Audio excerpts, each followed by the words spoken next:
how would you approach like kind of long-term athletic development if you're taking a kid from like 10 years old through he's going to play till he's 35? Like what are the blocks of time? Like how would you train him through those years? There's a term called long-term athletic development that approaches every single kind of age bracket that you have, from infancy all the way up, and when to introduce training, when to work aerobic, when to work speed, when to introduce weight training.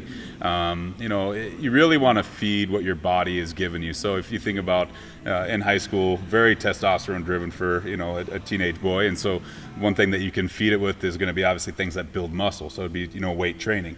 And I also would I kind of want to turn the answer to like maybe a question back to you real fast, because if you were to take that training program back then, the high, just volume of explosive movements, how would your body respond today with that? Do you think that you'd be able to keep the same volume? Would you have to reduce the volume? Would you have to change it up? What is your take on that?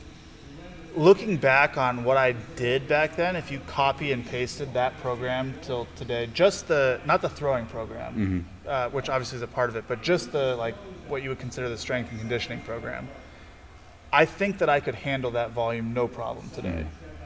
But back then it was exhausting for me. So, but I think that because now I have more capability, I'm stronger, I have more muscle mass, I have more endurance, I accomplish these movements better. The one thing that I did have a lot more of back then was just general energy. Like I feel like I can move fast, like very repeatedly for a lot of reps with very little rest in between. I feel like I recovered a lot better than I do now. But if you just copy pasted the program, I think I'd breeze through it nowadays, like no problem. Yeah. Recovery wise, you feel like in between bouts you'd be able to recover better now or better back then? I think probably recovered a little bit better between bouts in a given workout session back then, just probably because I just had a capacity built up. I had built up a tolerance for that type of volume, which I haven't done in 8 or 10 years. I'm doing a lot more of it this off season. But I think with a little bit more rest now, like my power numbers would be way up now. My speed numbers would probably be way up now, just because I'm a more capable athlete. Like this was my understanding of things back then. This is my approach back then. I just want to move really fast, and it doesn't matter how big I am. I'm just going to move fast. And I was in high school. I was 165 pounds, topping out at 94. I'm 205 now, and I top out at 97 or 98 in a game. So there's a definite improvement there. But in college, my junior year of college, I topped out at 97, and I was 175 pounds. And now I top out in this season, I think I topped out at 97, and I'm 205 pounds. So it's just my average came up a lot. And the ability to get through a whole season, I'm a lot stronger now, and that's come up as well. But so a lot of your training right now pertains to your longevity and being able to stay healthy throughout the season. I think that would be a huge thing. I think about too, like when you're working with so kind of come back to the question, when you're working with a high school kid, their ability to recover because of the presence of testosterone and other hormones that are going through their system at that point, growth hormone, as Hess was talking about, his growth spurts, stuff like that. That's huge. And so for me, a high school kid can handle more tension and more volume, and so you build capacity in high school when you have that bracket of recovery and that ability to handle such volume. That's where what just happened here. What just happened? A bunt. He put down a bunt, and then he said that he tagged him. They're not sure if he tagged him. I didn't think he tagged him. Okay, so we got interrupted by this enthralling baseball game that we're watching. So for a guy in high school, you're talking about feeding what's going on with his body and has his growth spurts. So build capacity of strength, build capacity, pretty much all energy systems at that point is kind of my take. So you can build capacity and plyometric elastic principles. And the risk is so low because of just how mobile and how I don't even know what the right word is. Like pliable, almost like, maybe. Yeah, pliable. That's the right word right there.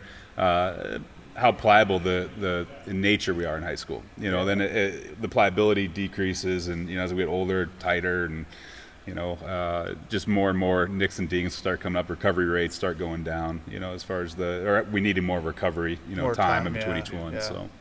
So you would take a kid in high school and you would put him on a capacity program first, so that's just going to be large volumes in the weight room. And then as his teenage years go along and he's developed a baseline of strength and conditioning, you would take him and actually start doing the plyometrics with him after he had the strength base. Yeah.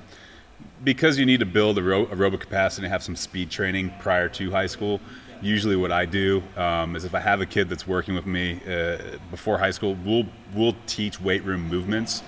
So that way, while their body's not ready to handle it, they're perfecting those movements. So when we get into that high school age, they're ready to go. Yeah, that makes so sense. I don't have to spend a year teaching them how to squat, how to deadlift, So what are the movements that you're teaching? Are you teaching like a clean with like a broomstick thing, or are you teaching just general like deadlift, squat with like basically no weight? It'll clean is a little bit tricky. I definitely would spend some time doing it, but I'd say squat, holding onto a med ball, doing the goblet squat.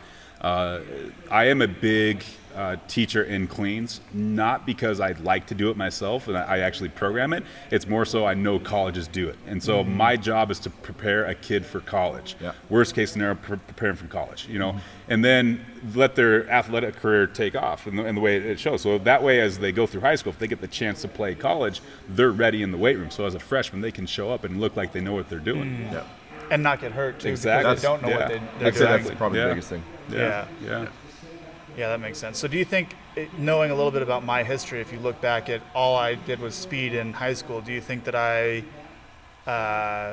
missed out on potential velocity gains that I could have had because I didn't maximize that portion of my life? Or do you think that I just developed certain properties that like I might have been stronger but a little bit less elastic, so it might have evened out to be the same kind of genetic ceiling? Like how do you see that? I think I'd be really curious to know a younger Trevor, because I'd like to see were you gangly, were you all over the place, did you struggle with balance and coordination, could some of the body awareness things on the mound have been more developed if you had a weight training background of a foundation of strength? I think all of those would play into it. Would it have, increased velo? I mean, as we know, like even in Hess's example, like he put on size, he was stronger. He had every attribute you think would translate to the mound, but the velocity did the exact opposite. Yeah. So everyone's trying to chase this magical formula to increase velo, and there's just so many details that play into it. So I don't know that there's a right answer, but I'd say also that I think it would have helped, and it might have helped in different ways. Maybe not a velo kind of concept, but maybe in a way to help you better develop as a pitcher and your form, and kind of, I guess, fine tune that as you're going throughout your career. Yeah, that makes sense. Yeah, because Hess throws. Well, you average. Take this past year out of it. You're a high nines guy, right? I think in 2019, my average velo in the pro season was 94.4, was average four-seamer, and then the bits of 2020 that I got to participate in averaged just under a hair of 96. And then this year was 92.8 with some of the stuff that we experimented with this offseason. Yeah. Okay. So two different approaches. You were in the weight room a lot in high school. I was in the weight room none, and ended up about the same spot from a velo standpoint. Right.